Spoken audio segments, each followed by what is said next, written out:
Eu canso de ouvir, todos são filhos de Deus, todos são filhos de Deus. Não. Não somos todos filhos de Deus. Todos são criaturas de Deus. Não pode dizer, todo mundo, esse é um filho de Deus. Tem misericórdia que esse é um filho de Deus. Vamos lá saber se ele é filho de Deus. Não são todos que são filhos de Deus. Todos são considerados criaturas de Deus. Mas Deus ama a todos. Deus não ama só seus filhos.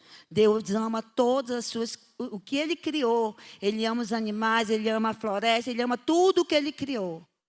Ele amou tanto que deu o seu único filho para que salvasse as nossas vidas. E a partir do momento que você se considera filho de Deus, meu irmão, eu vou te dizer, para ser considerado filho de Deus, não é qualquer um não, meu irmão. Não é qualquer um.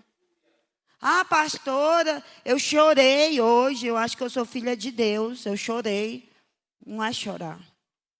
Pastora, eu orei, eu acho que eu sou filho de Deus porque eu orei. Não é orar. Para você ser filho de Deus, você tem que confessar. Você tem que confessar. Você tem que obedecer. Você tem que andar nos caminhos do Senhor.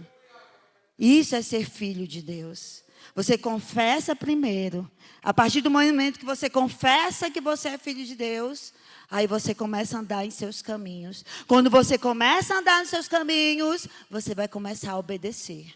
E aí sim, você é considerado filho de Deus, co-herdeiro com Cristo Jesus. Irmãos, e na palavra de Deus fala que Jesus, como um cordeiro, foi lançado, foi levado ao matadouro. Que a gente não via nenhuma beleza nele, não via formosura quando Jesus andou na terra. Ele viveu numa vida simples, uma vida, como se diz hoje, humilde. Mas na verdade, eu vou dizer, não era nem humildade, era falta de dinheiro mesmo. Jesus não viveu no palácio, Jesus não viveu com riquezas, Jesus não comeu não comia nos melhores restaurantes, Jesus não viajava de primeira classe. Jesus não andava nas carruagens de ouro. A palavra diz que Jesus falou que não tinha uma pedra para repousar a sua cabeça. E ele viveu uma vida simples, uma vida de humildade, como diz aqui em Isaías 53, ele era um homem trabalhador, ele é um homem de trabalho, um homem suado, mão grossa, a mão dele grossa, não era fina, de especiarias, de óleos, de cremes caríssimos, como um rei, na verdade, é tratado. Como ele deveria ser tratado, mas não. Ele viveu uma vida simples, uma vida de humildade, uma vida de pobreza, para ele sentir na pele o que nós passamos. O que você, o que eu possamos passar. Ele viveu, ele teve gripe, ele teve alguma doença na infância. Ele foi ser humano, ele viveu como eu e como você. Ele não foi aqui na terra, ele não teve o corpo glorificado. Era Deus, mas no corpo de homem. Irmãos, e naquele momento que Jesus já sabia o propósito dele na terra, desde quando ele nasceu até o final, Jesus não ousou andar por outros caminhos. Na palavra do Senhor conta ali que Jesus, no seu primeiro jejum, quando ele ia começar a sua caminhada, ele foi e jejuou por 40 dias. E naquele momento, quando ele jejuou por 40 dias, ao final, ele fala assim que só ao final ele teve fome. Aí eu fico pensando, meu Deus, eu jejuo meio-dia e eu já estou com fome desde o início. A palavra conta que ele só teve fome no final de 40 dias, né? Então a gente tem que pedir isso para Deus. Senhor, que eu só tenha fome quando acabar o horário do jejum. E o Senhor só teve fome quando terminou os 40 dias. E quando Jesus terminou de jejuar, como a gente pensa, eu terminei de jejuar. Poxa, agora eu vou receber o quê? A minha bênção. Nossa, eu fiz um jejum de uma semana, 7 dias de jejum, olha que bênção. Quando terminar, a minha vitória está na conta, a chave está na minha mão, eu estou curada, seja porque o meu marido se converteu, minha esposa se converteu, meu filho se converteu, minha vizinha se converteu, porque eu jejuei. E é isso que eu vou receber com os 7 dias de jejum. Não. Quando terminou o jejum do nosso Senhor, foram 40 dias de jejum, sabe o que aconteceu com ele? Quem estava esperando ele?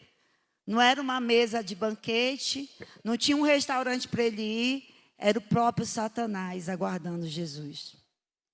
E naquele momento, quando Jesus encontrou Satanás, teve aquele bate-papo com Satanás. E algo que eu acho interessante e ousado de Satanás, porque Satanás sabia quem ele era Jesus. E Satanás, ao mesmo tempo que ele sabia quem era Jesus, ele sabia que Jesus estava no corpo que não era glorificado. Fala comigo. O corpo que Jesus estava na terra não era glorificado. Para pensar. O corpo que Jesus estava na terra não era glorificado. E sabe quem sabia disso? O diabo. E Satanás sabe que teu corpo não é glorificado. Satanás sabe as tuas fraquezas. Ele sabe o que tocar para te entristecer, o que fazer para te deixar desequilibrado.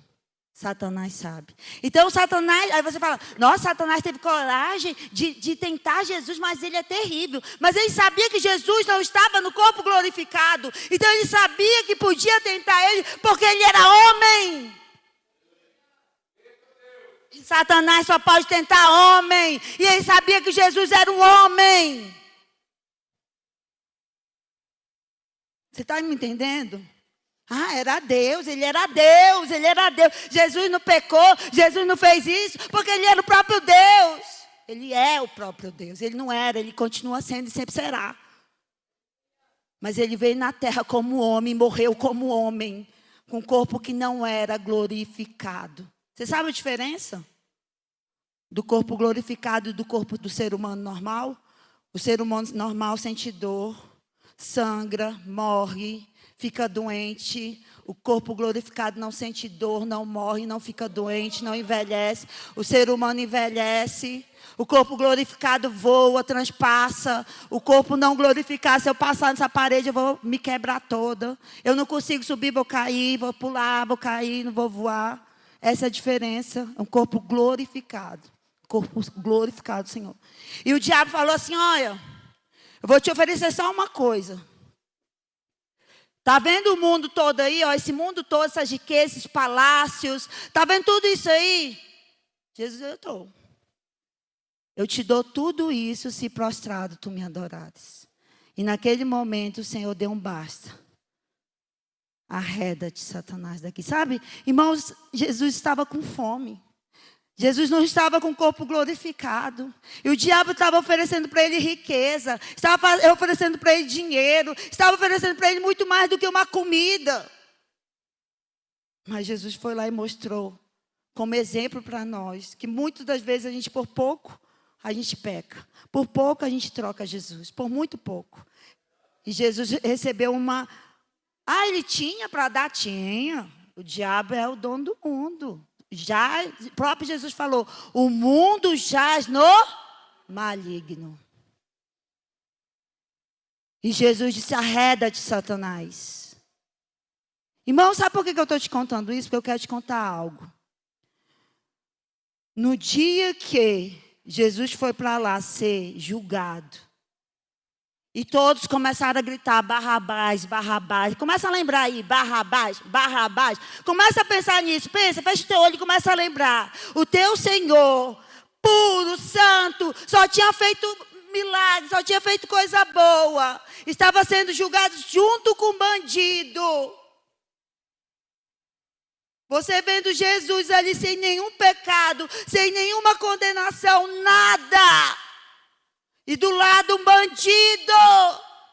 E todo mundo solta Barrabás, solta Barrabás, Barrabás, Barrabás.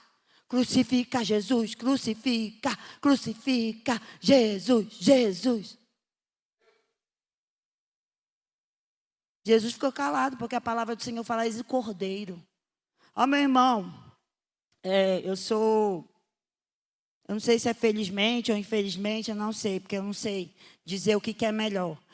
Fui criada na cidade. Então, não tenho experiência de fazenda, não tenho experiência de interior, não tenho experiência de roça. Então, eu fui ver uma folhinha de arroz que eu só via no livro, mas eu fui ver uma de verdade, eu já tinha 23 anos de idade. Que foi quando eu fui viajar para conhecer a minha sogra no Maranhão. Foi a primeira vez que eu vi uma coisinha de arroz assim, ao vivo. Que eu só via na televisão, eu via no livro.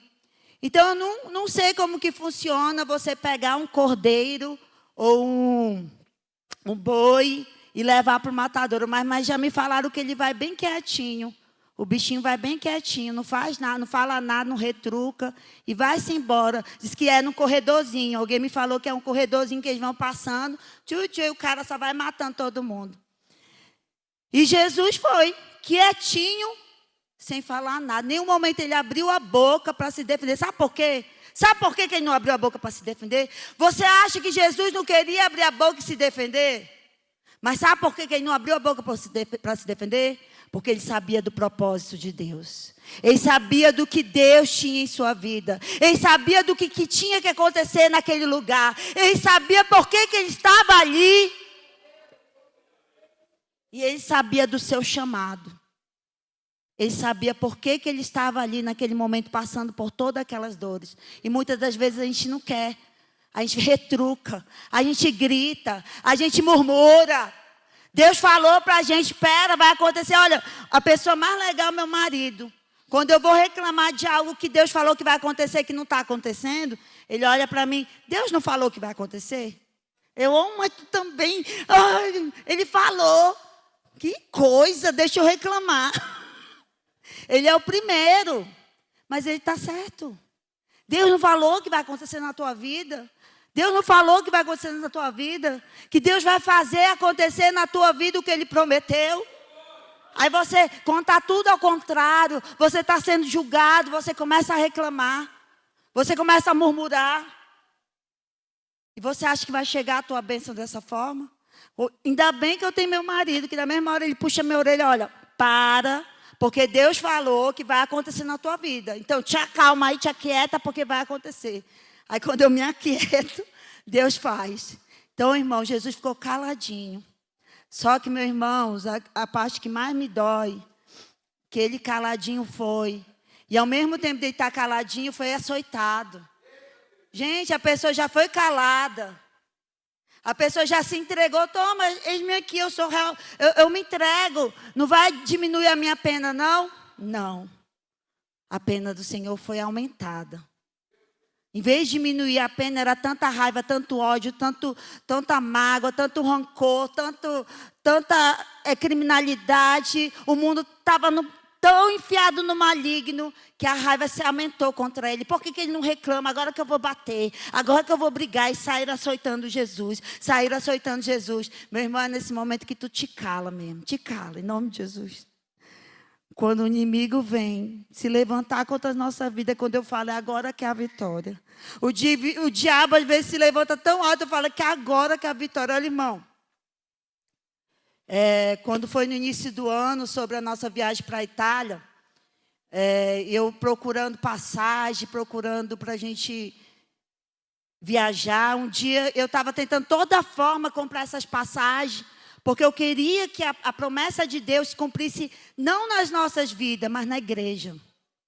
Porque a promessa das missões, a promessa da Itália, é uma promessa geral. Não é uma promessa minha, não é uma promessa da Bispa Edna, é uma promessa da Rosa de Saron. E você que se considera Rosa de Saron, você sente essa vitória na sua vida. Você tem que comemorar. E eu e a Bispa Edna queríamos que se cumprisse essa promessa. E ali eu, no meu desespero, procurando todas as formas de comprar a passagem, todas as formas de comprar uma passagem, um dia eu ouvi uma palavra tão humilhante. Alguém falou algo para mim que me humilhou tanto, e eu comecei a chorar, pois agora eu não vou ser mais humilhada. Eu não vou ser mais humilhada. Me humilharam tanto. Uma palavra horrível, irmão. Eu senti uma humilhação tão grande na minha vida. Eu falei, Senhor, eu trabalho, eu sou tua pastora, eu estou na tua casa, eu não brinco de ser pastora, eu não brinco de ser cantora, eu não brinco de ser levita, eu não brinco, Senhor, eu levo tudo a sério. E se eu estou recebendo essa humilhação, porque eu sei que a vitória é grande. Se eu estou recebendo essa humilhação, Senhor, se o diabo está se levantando tão grande na minha vida para me entristecer, é porque grande é a vitória que está chegando para mim. Grande é a vitória que está chegando para a vida da tua igreja. Grande é a vitória para a tua casa, Senhor. E foi dito e certo, meu irmão. Quando eu recebi a humilhação, me jogaram lá no chão, botaram, me fazer de tapete. Nesse dia eu chorei mesmo, eu já choro brincando, né? Mas nesse dia eu chorei por tristeza. Porque eu choro aqui na igreja é por alegria. Nesse dia eu chorei de tristeza, muita tristeza. E nesse dia eu me senti lá no chão. Quando eu me senti lá no chão, quando eu acordei com a bênção na mão. Eu acordei que nem a palavra de Deus fala que o choro pode durar uma noite, mas a alegria vem pela manhã. Quando eu acordei, aí a gente teve a resposta das nossas passagens aéreas. Estava comprada para a honra e glória do Senhor. Foi assim, uma coisa assim que eu falei, como o inimigo se levantou e quão grande foi a vitória, meu irmão. Ó, não me pergunta como, mas aconteceu. Deus providenciou. E não é barato, meu irmão. Hoje eu estou até falei para o meu sobrinho que eu comprei um curso para aprender a comprar passagem, porque as passagens não são baratas. Mas eu falei, Senhor, como eu quero toda a tua igreja viajando nessa ponte aérea, né? Quem sabe a missionária Johnny vai dar uma volta lá para botar fogo naquela Milão lá. E eu quero a igreja toda ali, de vez em quando ir lá, né? Conhecer a obra de perto. Eu falei, Senhor, me dá uma estratégia para que eu possa comprar essas passagens, para que os irmãos possam estar ali e todos possam ir bem, não ir apertado, não ir de uma forma toda confusa, mas que vão bem para onde, porque são todos teus obreiros, teus missionários, teus levitas que vão fazer essa obra e levar de acordo com a tua vontade. E eu tenho pedido para Deus sobre isso, né, irmão?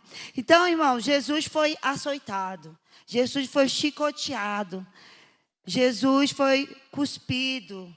Na hora que ele teve sede, jogaram vinagre na boca de Jesus.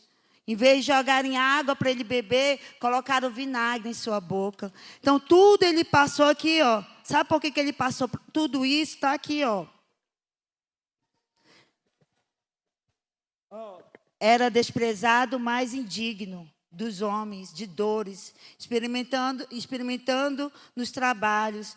E como um de quem os homens escondiam o rosto, era desprezado. E não fizemos dele caso algum. Barrabás, Barrabás, Barrabás. Ninguém queria Jesus, só queriam Barrabás. Verdadeiramente, ele tomou sobre si as nossas enfermidades. Então, naquele momento que Jesus estava sendo açoitado, ele estava nos curando. Ele estava te curando. No momento que ele sentia a dor, que aqui, e nas nossas dores levou sobre si. No momento que ele sentia a dor, ele estava levando a tua dor sobre o seu corpo. Ele estava levando a tua dor sobre o seu corpo.